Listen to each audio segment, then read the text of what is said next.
இல்ல அங்க ஒரு திருச்செந்தூர் முருகன் இருக்கிறாரு. அவர் வந்து சைவம் அப்படிங்கிற ஒரு விஷயம் தான் முருகன் சைவம் யார் சொன்னா? அப்ப மீன் காவடி எதுக்கு எடுக்கிறான்? பால் காவடி, அன்னக்காவடி, மீன் காவடி எதுக்கு எடுக்கிறான்? முருகன் சைவம்னா யாரு சொன்னா முருகன் சைவம்னு? அந்த மலைப்பகுதியில ஆடு கோழி எடுத்துட்டு நான் கேட்கிறேன், நீ முருகனுக்கு அத்தாரிட்டியா? நீ முருகனுக்கு ஏஜெண்டா? நீ முருகனுக்கு தரகு வேலை பார்க்கிறவனா? அதுல அநியாயம் நடந்தால் அக்கிரமம் நடந்தால் முருகன் கேட்பான். முருகனோட வல்லமை உள்ளவனா நீ? அது முருகன் பார்த்துக்கிட்டவன். நீ எதுக்கிட்ட தலையிடுற? நீ ஏன் பொது அமைதிக்கு பங்கு விளைவிக்கிற?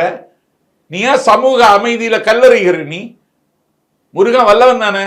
நாளன் செய்யும் வினைதான் செய்யும், என்னை நாடி வந்த கொடுங்கூற்றியன் செய்யும், குமரேசர் இரு தாளம் சிலம்பும் தண்டையும் சண்முகமும் என் முன் வந்து தோன்றினேன்னு சொல்லி நாளும் கோளும் இந்த நாட்டில் அநியாயம் செய்தாலும் முருகன் காப்பாற்றுவான் உண்மையானா இதுல ராஜாவுக்கு குறுக்கிட்டு எதுக்குன்னு கேட்கிறேன் நான்.